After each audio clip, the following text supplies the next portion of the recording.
గంగమ్మతో పెనవేసుకున్నది. దుమ్మగూడెం కాడ అమ్మాయి నిలిచింది.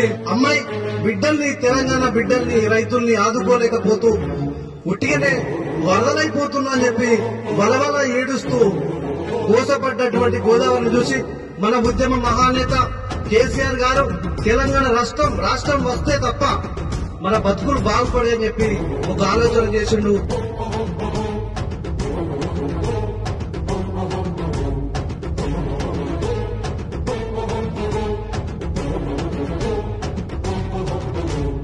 కనబడలేదా గోదారి తల్లి కడుపు కోత, వినబడలేదా గోదారి నీళ్ల రక్తఘోష,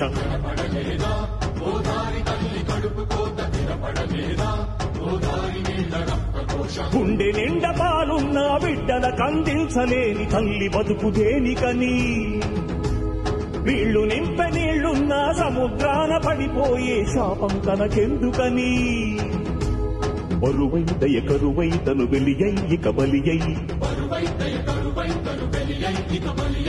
ఉప్పు సాగరాలలోకి వెళ్లలేక వెక్కి వెక్కి పడుతున్నది వృధాగా కనుమూయలేక, ఆ అలల అలజడి ఆ తడియారని కంటతడి, ఆ అలల అలజడి తడియారని కంటతడి, కనబడలేదా వినబడడం లేదా,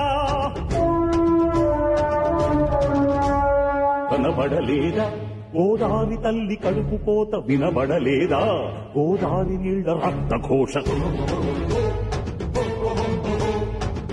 కాంగ్రెస్ అంటేనే మోసం, కాంగ్రెస్ అంటేనే ప్రజలను ఏడిపించడం, పీడించినట్టు. మంచిర్యాల చూసుకున్నా, చెన్నూరు చూసుకున్నా, భూపాల్పల్లి చూసుకున్నా, పెద్దపల్లి, మంథని, రామగుండం ఎమ్మెల్యేలను కాంగ్రెస్ పార్టీలను గెలిపిస్తే ఇక్కడ ప్రజలకు తీసుకొచ్చింది కన్నీళ్లు అనే విషయాన్ని ఈ 6 ఎమ్మెల్యేలు దాదాపు ఇవాళ చౌటలుగా దత్తమ్మలుగా మిగిలిపోయిన దానికి నిదర్శనం. దీని వెనకాలో మహానాయకుడు కేసీఆర్ గారు ఉన్నారు. ఖచ్చితంగా వారి అండదండలతో నీళ్లు సాధించే వరకు